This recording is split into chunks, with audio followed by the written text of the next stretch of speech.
আসসালামু আলাইকুম সবাইকে স্বাগতম এডুকেশন পরিবারের পক্ষ থেকে আমি তারিকুল ইসলাম বরাবরের মতো আরও একটি দারুণ বাংলা ক্লাস নিয়ে কিন্তু তোমাদের সামনে কিন্তু হাজির হয়ে গেলাম। তো আজকে আমরা শিখবো আমাদের যে পাঠ্য বইয়ের যে কপোতক্ষ নদ কবিতাটি আছে তার কিন্তু আহ, যে কবিতাটি আছে সেই কবিতাটা কিন্তু আসলে আমরা বোঝার কিন্তু আসলে চেষ্টা করব। তো যে কপোতক্ষ নদ কবিতাটা আছে সেই কবিতাটা কিন্তু আসলে আমরা আজকে পড়ার চেষ্টা করব। কপোতক্ষ নদ লিখেছেন কি মাইকেল মধুসূদন দত্ত, এবং মাইকেল মধুসূদন দত্ত কিন্তু এই কপোতক্ষ নদীর পাশেই কিন্তু আসলে জন্মগ্রহণ করেন। এই কারণে তার স্মৃতির সাথে যে এই কপোতক্ষ নদটা কিন্তু ওতপ্রোতভাবে জড়িয়ে আছে, এবং সেই কারণে মূলত কপোতক্ষ নদটি কবিতাটা কিন্তু আসলে লেখা। তো আজকে আমরা কিন্তু প্রথমে কিন্তু একটু আমরা অন্যভাবে পড়বো। আমরা কিন্তু এর যে শব্দ অর্থ এবং টিকা আছে সেটা কিন্তু আমরা পড়ে নেবো। তা পড়ে নেবো কিসের জন্য? তাহলে কিন্তু তোমাদের বোঝার জন্য কবিতাটা একটু সুবিধা হবে।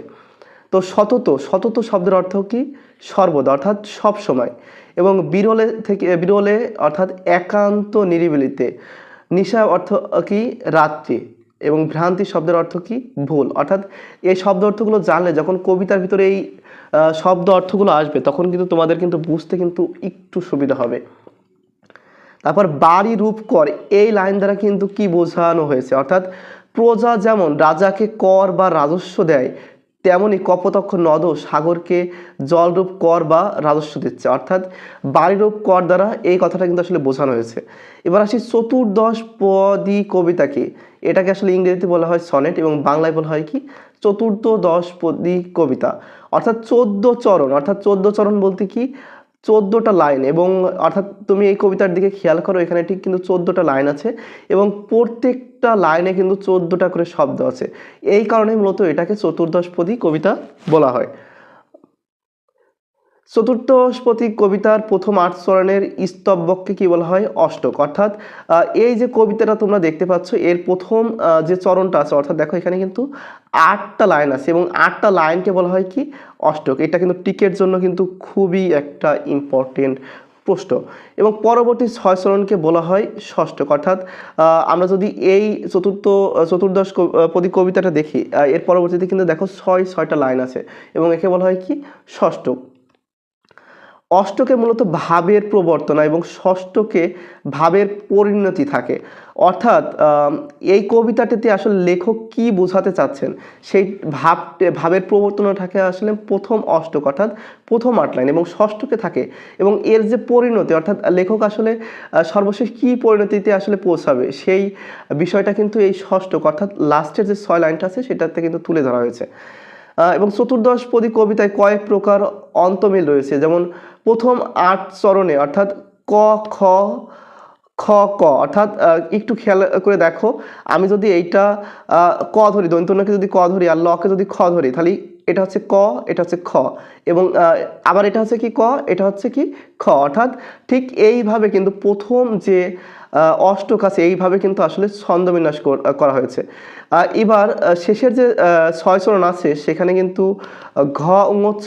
অর্থাৎ আমি যদি প্রথম শব্দটাকে যদি শেষ শব্দটাকে যদি আমি ঘ ধরি, এই শব্দটাকে যদি ঙ ধরি, এবং এই শব্দটাকে যদি চ ধরি, অর্থাৎ ঘ, ঙ, চ। এবং তার পরবর্তীতে দেখো আবার কিন্তু সেম ভাবে কিন্তু আসলে এটা এসেছে। অথবা প্রথম 8 চরণ কিন্তু ক, খ, গ, অথবা ক, খ, খ, গ, এবং শেষ 6 চরণ আসলে ঘ, ঙ এবং চ, ছ বিন্যাসে কিন্তু আসলে সাজানো হয়েছে। তো তোমরা একটুখানি খেয়াল করলেই বুঝতে পারবে যে আসলে কোন মিল বিন্যাস অনুযায়ী কিন্তু আসলে কবিতাটা কিন্তু আসলে লেখা হয়েছে। তো এখানে কিন্তু একটা ইম্পর্টেন্ট টিক কিন্তু আছে, সেটা হচ্ছে যে কপোতাক্ষ নদ কোন ধরনের কবিতা? এটা কিন্তু কয়ের জন্য অথবা এমসিকিউ এর জন্য কিন্তু খুবই একটা ইম্পর্টেন্ট একটা প্রশ্ন। এবং এখানে মিল বিন্যাসটা আসলে ক, খ, ক, খ, এবং খ, ক, এবং গ, ঘ, গ, ঘ, গ, ঘ। এটা আসলে গ, ঘ। অর্থাৎ প্রথম শব্দটাকে যদি আমি গ ধরি এবং দ্বিতীয় শব্দটাকে যদি ঘ ধরি, অর্থাৎ গ, ঘ, আবার খেয়াল করো গ, ঘ, আবার খেয়াল করো গ, ঘ। অর্থাৎ একই রকম শব্দ কিন্তু পরপর একটার পর একটা আসছে। ঠিক এইভাবে কিন্তু মিল বিন্যাসটা করা হয়েছে। তো পাঠ পরিস্থিতি, অর্থাৎ এই গল্পটা আসলে কেন লেখা হলো সেই কথাটা কিন্তু আসলে পাঠ পরিস্থিতির ভিতরে কিন্তু সংক্ষেপে খুব সুন্দরভাবে কিন্তু লেখা থাকে। তো আমি বারবার বলি যে একটি কবিতা বা একটি গল্প কোন গ্রন্থ থেকে নেওয়া হয়েছে, এটা কিন্তু সবসময় 5 স্টার মানে একটা প্রশ্ন। তো কপোতাক্ষ নদ কবিতাটি কিন্তু কবির চতুর্দশপদী কবিতাবলী থেকে কিন্তু গৃহীত হয়েছে, এটা কিন্তু খুবই ইম্পর্টেন্ট একটা প্রশ্ন। এই কবিতায় কবির স্মৃতিকাতরতার আবরণে তার অতুজ্জ্বল দেশপ্রেম কিন্তু প্রকাশিত হয়েছে। অর্থাৎ কবি কিন্তু আসলে বিদেশে ছিলেন, অর্থাৎ কবি যশোর জেলার কপোতাক্ষ নদীর তীরে সাগরদাড়ি গ্রামে কিন্তু আসলে জন্মগ্রহণ করেন এবং শৈশবে মধুসূদন এই নদের তীরে প্রাকৃতিক পরিবেশে বড় হয়েছেন। কিন্তু যখন তিনি ফ্রান্সে বসবাস করেন তখন জন্মভূমির শৈশব কৈশোরের বেদনা বিধুর স্মৃতি তার মনে জাগিয়েছে কাতরতা। অর্থাৎ দূরে বসেও তিনি কপোতাক্ষ নদের কলকল ধ্বনি কিন্তু আসলে শুনতে পান। অর্থাৎ এই দ্বারা কিন্তু আসলে কবির মনে যে স্মৃতিকাতরতার আবরণে যে তার অতুজ্জ্বল দেশপ্রেম কিন্তু আসলে সেই বিষয়টা কিন্তু আসলে প্রকাশ পেয়েছেন। কত দেশে কত নদী নদ নদী তিনি দেখেছেন, কিন্তু জন্মভূমির এই নদ যেন মায়ের স্নেহ ডোরে তাকে বেঁধেছে, কিছুতেই তিনি তাকে ভুলতে পারেন না। কবির মনে সন্দেহ জাগে, আর কি তিনি এই নদের দেখা পাবেন? কপোতাক্ষ নদের কাছে তার এই সবিনয় মিনতি বন্ধুভাবে তাকে তিনি স্নেহধরে যেভাবে স্মরণ করেন, কপোতাক্ষ যেন একই প্রেমভাবে তাকে সস্নেহ স্মরণ করে। কপোতাক্ষ নদ যেন তার স্বদেশের জন্য হৃদয়ের কাতরতা বঙ্গবাসীদের জন্য নিকট ব্যক্ত করে। অর্থাৎ কপোতাক্ষ নদের প্রতি ভালোবাসা দিয়ে আসলে বঙ্গ অর্থাৎ এই বাংলার প্রতি যে তার ভালোবাসা সেইটা যেন ব্যক্ত করে, সেই অনুভূতিটাই কিন্তু আসলে লেখক কবিতার মাধ্যমে কিন্তু আসলে বোঝানোর চেষ্টা করেছেন। তো এবার আসি আমরা মেন কবিতার দিকে। তো সতত সতত আমি কিন্তু আগে শব্দ অর্থ পড়ে নিয়েছিলাম। তো সতত শব্দের অর্থ আমরা কি দেখেছিলাম? সর্বদা। তার মানে সতত অর্থাৎ সর্বদা, হে নদ অর্থাৎ কপোতাক্ষ নদের কথা বলা হয়েছে। তুমি পড়ো মোর মনে, অর্থাৎ লেখকের মনে কিন্তু সবসময় কিন্তু কপোতাক্ষ নদের কথাই কিন্তু আসলে মনে পড়েন। কারণ তিনি যে সময় কবিতাটা লেখেন তিনি কিন্তু সেই সময়টাতে আসলে ফ্রান্সে অবস্থান করছিলেন, কিন্তু ফ্রান্সে অবস্থান করার পরেও কিন্তু তার সবসময় এই নদের কথা কিন্তু আসলে মনে পড়ে। সতত তোমার কথা ভাবি সতত তোমার কথা ভাবিয়ে বিরল, অর্থাৎ বিরলের শব্দের অর্থ কি? বিরলের শব্দের অর্থ আমরা পড়েছিলাম কি? একান্ত নিরিবিলিতে। অর্থাৎ সতত শব্দের অর্থ আমরা শিখছিলাম কি? সর্বদা। অর্থাৎ সর্বদা একান্ত নিরিবিলিতে তিনি কিন্তু আসলে এই কপোতাক্ষ নদের কথা ভাবেন।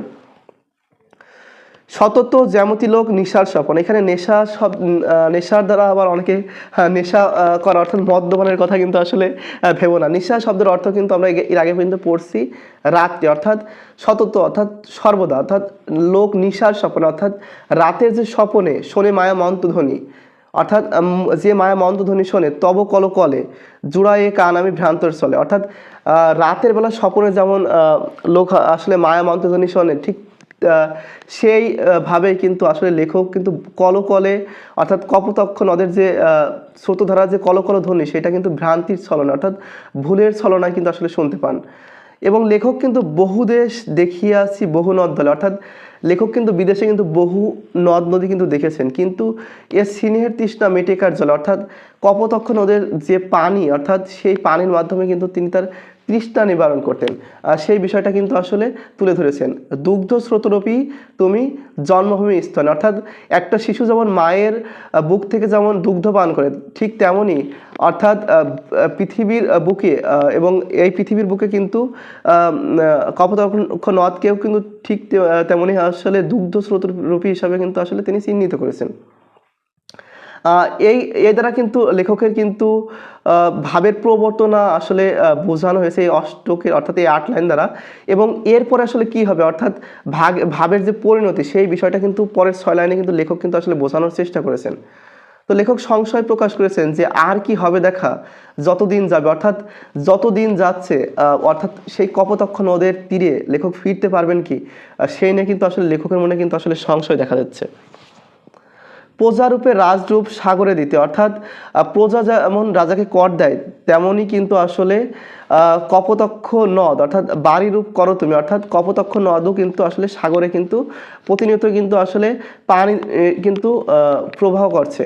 অর্থাৎ এ মিনতি গাবে বঙ্গজনের কানে শখে সখারিতে নাম তার এ প্রবাসে মজিপ্রেম ভাবে লইছে যে তব নাম বঙ্গের সঙ্গীত, অর্থাৎ এ দ্বারা আসলে বঙ্গের সঙ্গীত অর্থাৎ এবং এই যে কপোতক্ষ নদের যে কলকল ধ্বনি, এর প্রতি যে গভীর অনুভব, সেটা কিন্তু আসলে লেখক কিন্তু ফুটে তোলার কিন্তু আসলে চেষ্টা করেছেন। তো আজকের মতো প্রিয় শিক্ষার্থী বন্ধুরা, ক্লাস এখানে শেষ করছি। পরবর্তীতে আরও দারুণ সব বাংলা ক্লাস নিয়ে কিন্তু তোমাদের সাথে হাজির হব। তো ততক্ষণ ভালো থেকো, আল্লাহ হাফেজ।